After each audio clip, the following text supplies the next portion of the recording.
Hallelujah. सबको जय मसीह की। परमेश्वर आप लोगों को बहुत आशीष दे। और आप यकीन करें, मैं सालू नैन्सी विक्की जिस दिन से हम इस जो क्या नाम से कर्फ्यू है उसमें फंसे हुए हैं, उसी दिन से हम कंटिन्यूस आपके परिवार के लिए, आपके लिए, आपके गांव, आपके शहर कस्बे के लिए, हमारे हिमाचल प्रदेश के लिए और हमारे देश के लिए हम लोग बहुत प्रार्थना कर रहे हैं। सालोम की घोषणा करते हैं, हम शांति की घोषणा करते हैं यीशु मसीह नासरी के नाम। और सिय्योन से परमेश्वर आपको बहुतायत की आशीष देने के लिए तैयार और दे रहे।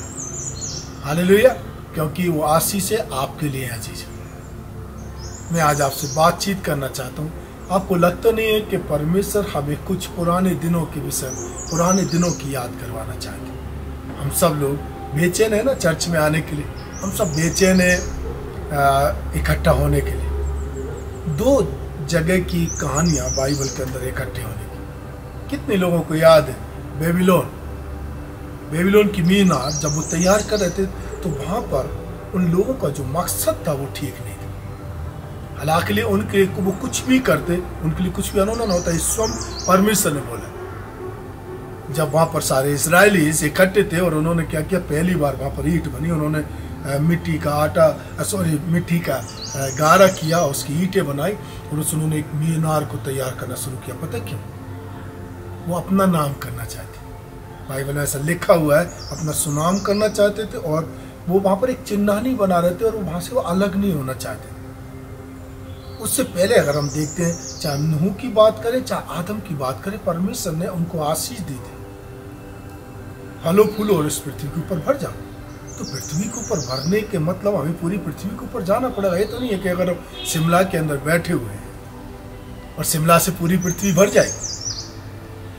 नहीं, शिमला से हमें मूव करना पड़ेगा। अगर शिमला में 200 परिवार है तो एक परिवार हमें दिल्ली में भेजना पड़ेगा, एक ग्वालियर में भेजना पड़ेगा, एक क्या नाम से आंध्र प्रदेश में भेजना पड़ेगा, केरला में भेजना, तभी जाके हम दुनिया, ये मैं भारत की बात करूँ, चलो हम भारत को एक छोटी सी दुनिया समझ लेते, तब हम उस पूरे भारत के कोने कोने तक पहुँचेंगे। पर नहीं, वो अपना सुनाम करना चाहते थे और वो वहाँ पर ही रहना चाहते थे। तो परमेश्वर ने वहाँ पर लिखा है परमेश्वर के वचन में कि इनके, क्योंकि वो एक मन है, एक चित्त है, उनकी एक ही भाषा है, एक ही संस्कृति है और इनके लिए कुछ भी करना अनोना नहीं है। इसलिए परमेश्वर ने उसी घड़ी वहाँ पर भाषाओं की गड़बड़ी डाल दी और वो वहाँ से उनको तितर बितर होना पड़ा। दुनिया में जहाँ जहाँ पर जिस जिस जगह में भी उनका दिल किया और चले गए। और आज वो घराने बन गए, आज वो कबीला बन गए, आज वो क्या नाम से बहुत बड़े बड़े कुल बन गए।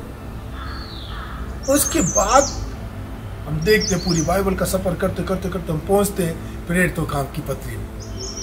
जब प्रभु यीशु मसीह स्वर्ग में उठाए जाने वाले थे और उन्होंने चेलों से कहा, फिक्र न करो, मैं तुम्हारे लिए एक सहायक भेजूंगा। जब वो तुम्हारे पास आएगा या तुम्हारे ऊपर उतरेगा तब तुम सामर्थ्य पाओगे और फिर तुम सिर्फ यरूशलेम नहीं, यरूशलेम, यहूदिया, सामरिया और दुनिया की छोर तक मेरे गवाह ठहरोगे। पर फिर भी वो यरूशलेम में इकट्ठे थे परमेश्वर के उस वादे के लिए, पर वो यरूशलेम को छोड़ना नहीं चाहते। क्योंकि हम बाइबल की बात करते हैं, जो नया यरूशलेम हमारे लिए तैयार हो रहा है और एक वो यरूशलेम है जो आज भी है पृथ्वी पर। और मैं जिस यरूशलेम की बात करूं, उस पृथ्वी पर वाले यरूशलेम की बात करूं जहां पर पतरस और सारे चेले तैयार वहां पर थे, तो वो छोड़ना नहीं चाहते थे उसको। और जैसे ही पवित्र आत्मा वहां पर उतरा पेंटिकोस्ट के दिन, उनको तितर बितर होना पड़ा। और जैसे वो तितर बितर हुए, अलग अलग गांव, अलग अलग शहर, अलग अलग कस्बे में वो निकल गए और वहां पर परमेश्वर के सुसमाचार को प्रचार का कार्य उन्होंने शुरू कर दिया। बाइबल कहती है प्रेरितों की काम की पत्री, अगर आप उसको 2 अध्याय को उसमें पढ़ते हैं, उसमें लिखा वो घर घर जाया करते थे, घर घर रोटी टोड़ा करते थे, घर घर संगति किया करते थे। उनके लिए सब कुछ साझे का था, है ना। जिसकी जैसी जैसी श्रद्धा होती थी वैसी वैसी वो प्रेरितों की क्या नाम से मदद करते थे। इसलिए उनके खत्तों में किसी भी चीज की घटी नहीं होती। दूसरी बात वहां पर हम देखते हैं, जो सबसे अच्छी बात है, जो परमेश्वर की इच्छा है, जो मेरे और आपके द्वारा पूरा करना चाहते हैं, हर दिन हजारों लोग उनमें शामिल होते चले जा रहे हैं। आप देखें पतरस के टाइम पे, आप देखें पौलुस के टाइम पे, क्या था उनके पास, क्या साधन थे उनके पास? खच्चर, घोड़े, गधे। घोड़े तो बड़े आदमियों के लिए मिलते थे, हमारे जैसे लोगों के लिए, हमारे जो प्रभु यीशु मसीह चले थे उनके लिए तो गधे थे। कितनी स्पीड होती है उसकी, एक दिन वो कितने किलोमीटर चल सकते। ना कोई साइकिल थी, ना मोटरसाइकिल थी, ना हेलीकॉप्टर था, ना हवाई जहाज थी, ना ट्रेन थी, ना बस थी। और आप यकीन करें, बाइबल उठा कर दे क्या चीज, उन चेलों ने उस पूरी दुनिया को उथल-पुथल कर दिया। एक अकेले पौलुस ने 15 साल की सेवा के दौरान करोड़ों लोगों को प्रभु यीशु मसीह का सुसमाचार सुना दिया और सैकड़ों हजारों कलीसिया तैयार हो गई। आज हमारे पास किसी चीज की कमी है? किसी भी चीज की कमी नहीं।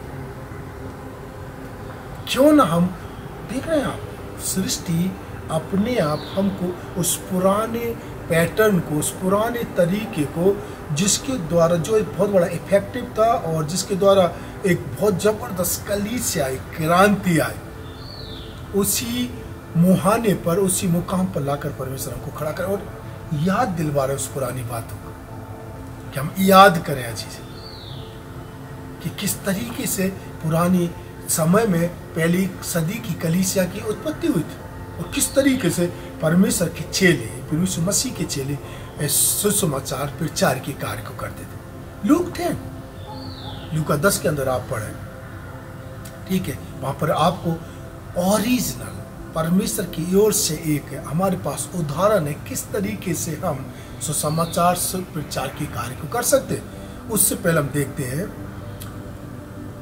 क्या नाम से प्रार्थना यात्रा। परमेश्वर का धन्यवाद करते इन दिनों में परमेश्वर हमें प्रार्थना के लिए मौका दिया, तैयारी का। याद रखना, कभी भी किसी लड़ाई को लड़ने जाते हैं तो उससे पहले हमारी एक विशेष ट्रेनिंग होती है ना, किस तरीके से आपने दुश्मन से बचना है, किस तरीके से आपने दुश्मन के ऊपर हमला करना है ना, किस तरीके से आपने अपने आप को प्रोटेक्ट करना है और किस तरीके से जिस जमीन के ऊपर, जिस हमारे देश के टुकड़े के ऊपर हमारे दुश्मन ने कब्जा कर रखा है, उसको किस तरीके से हासिल करना, उन सारी चीज़ों के लिए हमारे को एक विशेष ट्रेनिंग दी जाती है। आपने शायद ये अनुभव किया हुआ बीते तकरीबन 50 से 60 दिनों, ये आपके लिए आत्मिक ट्रेनिंग का समय है। जो आज आत्मिक ट्रेनिंग आप ले रहे हैं, आत्मिक रूप से आप तैयार हो रहे हैं, वचन को अच्छे से मनन करें, वचन को अच्छे से समझे, पवित्र आत्मा से मदद को मांगे ताकि परमेश्वर उस वचन की ऊंचाई नीचाई, लंबाई चौड़ाई, गहराई को आप उसके सका। याद रखें, आप इस टाइम एक युद्ध की तैयारी, हालेलुया। अभी आपने सुना हुआ, शायद आप न्यूज़ देख रहे होंगे, मैं कल ही न्यूज़ देख रहा था कि जो ऑक्युपाई कश्मीर, जिसके ऊपर पाकिस्तान का कब्जा है, हमारा देश उसको दोबारा से हासिल करना चाह रहा है। अगर हमने उसको दोबारा से हासिल करना है तो हमको लड़ना पड़ेगा। जी, जो हमारा है,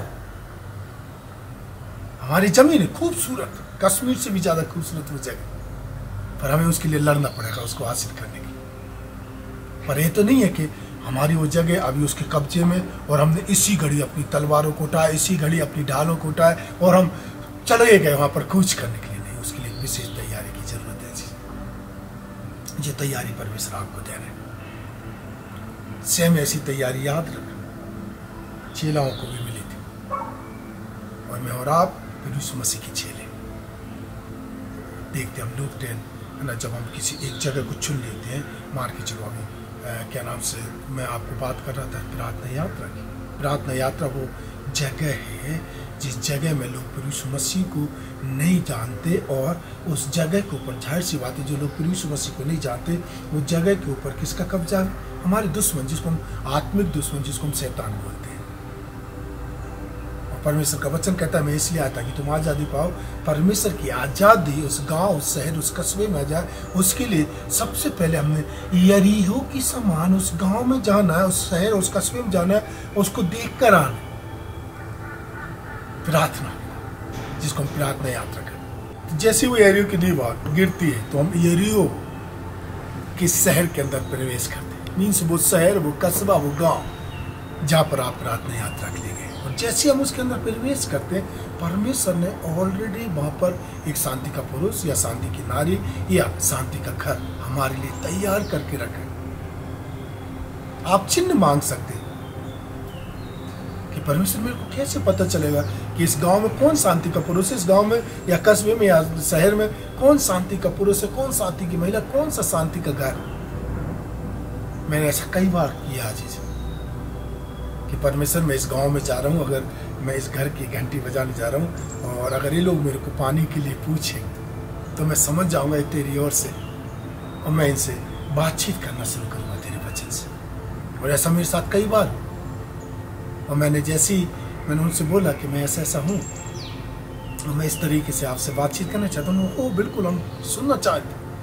परमेश्वर का धन्यवाद। मैंने उनके साथ परमेश्वर के सुसमाचार को प्रचार किया और उन्होंने फिर उस मसीह को अपना उद्धारकर्ता ग्रहण किया। कितने लोगों को पता है गिदोन कहाँ पर छिपा हुआ बैठा था, कुएं के अंदर। हालेलुया। पर जैसे परमेश्वर ने उसे बोला, परमेश्वर के स्वर्ग के दूत है सूरमा, वो डरा हुआ व्यक्ति जो उन दुश्मन के दर्श के वजह से एक छोटी सी गेहूं की फूले को एक सूखे रसकुंड के अंदर कूद रहा था ताकि कहीं वो दुश्मन आकर उससे वो गेहूं के दाने भी न छीन ले जाए। उससे परमेश्वर का स्वर्ग का दूत बोला, ए सूरवीर सूरमा, परमेश्वर तेरे को बुला। उसने बोला, अरे अगर मैं सूरवीर सूरमा होता तो इस कुएं के अंदर क्या कर रहा होता। उसने परमेश्वर ने कितने बार चिन्ह मांगे आपको पता है। एक बार उनको क्या नाम से ओस से भीगने के लिए, एक बार उनको सूखा रखने के लिए। आप वैसे चिन्ह परमेश्वर से मांग सकते हैं जी, और परमेश्वर देते।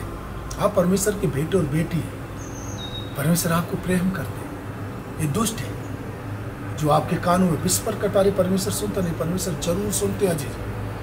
जो कुछ आप होते हुए देख रहे हैं, जो कुछ आपके चारों तरफ हो रहा है, परमेश्वर को पता है। और ये सब में आपके और मेरे लिए भलाई छिपी। तो क्या हुआ, हम 50-60 दिन से अपने घरों के अंदर बंद हैं, तो क्या हुआ, हम एक दूसरे को देख नहीं पा रहे। हालेलुया। ये तैयारी का समय है। जब भी एक फौजी जब युद्ध लड़ने से पहले उसको कम से कम 6 महीने 9 महीने, एक सिपाही अच्छा मजबूत सोल्जर बनने के लिए 9 महीना, कई ट्रेनिंग 14 और कई ट्रेनिंग 2-2 साल की होती। और उसके बावजूद ही हर दिन की प्रैक्टिस होती। और 2 साल की जो ट्रेनिंग होती है उसमें कम से कम 6 महीने ऐसे होते जब तक वो तो उन 6 महीने में जब वो ट्रेनिंग कर रहे थे अपने मम्मी पापा की शक्ल को नहीं देख पाए, क्योंकि उन्होंने मजबूत योद्धा बना था। तो क्या होगा, अगर आप 50 और 60 दिन से अगर आप दुनिया से कटे हुए, अपने अजीज दोस्त रिश्तेदारों से कटे हुए, तैयारी का समय अजीज। आप अपने आप को तैयार कर रहे हैं ताकि वो ऑक्यूपाई जगह, जैसे कि मैं अभी कश्मीर की बात कर रहा था, आप परमेश्वर के लिए हासिल करके परमेश्वर के राज और धार्मिकता में जोड़ सके। हालेलुया। है ना, परमेश्वर का वचन कहते हैं, याद रखना, घर घर ना जाना। जिस गांव, जिस शहर, जिस कस्बे में आपको परमेश्वर भेजा है, जहाँ पर शांति का पुरुष या शांति की नारी है, जो शांति का घर में, वहीं पर रहना। जो कुछ आपको आता है परमेश्वर ने सिखाया, वहां तक सिखाना जब तक कि वो पवित्र आत्मा और पिता पुत्र पवित्र आत्मा के नाम से बपतिस्मा लेने के लिए तैयार नहीं हो जाता। और उसके बाद आपने वो सब कुछ सिखाना जो आपके शिक्षकों ने, पवित्र आत्मा ने आपको सिखाया, ताकि वो परिपक्व चेले बन सके। और उस गांव के लिए, उस शहर, उस कस्बे के लिए आपकी जिम्मेदारी करता हूँ। क्योंकि अब उस गांव, उस शहर, उस कस्बे की जिम्मेदारी किसकी है? उस शांति के पुरुष की। हालेलुया। दोबारा से परमेश्वर, आप देख रहे हैं, हमें उसी पुराने पैटर्न के ऊपर लाकर खड़ा कर रहे हैं, क्योंकि हम सेवा कर रहे हैं, बहुत अच्छी से इफेक्टिव सेवा कर रहे हैं, पर फिर भी यही चाहते हैं कि सब लोग एक जगह इकट्ठे हों, शिमला में इकट्ठे हों, फलानी जगह इकट्ठे हों, फलानी जगह इकट्ठे हों, 2000 हो, 200 हो, 2 लाख हो। आप 2 लाख नहीं, आप 20 लाख होंगे, 20 लाख नहीं, आप 20 करोड़ होंगे।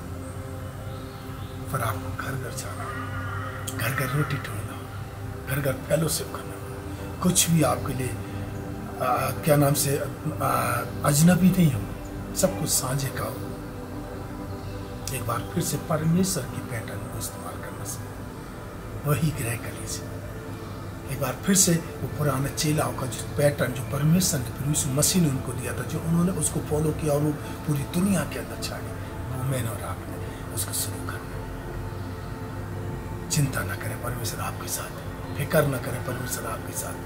आपकी जन्म देने वाली माँ आपको भूल सकती हो, त्याग सकती है, परमेश्वर आपको कभी भूलेगा ना ही कभी त्याग। और याद रखें, आपकी परमेश्वर, आपके पिता, मेरे पिता के पास किसी भी भली वस्तु की कोई गठिन नहीं। उन तमाम भली वस्तुओं से मेरे और आपके खर्चों को भरपूर करना चाहते हैं।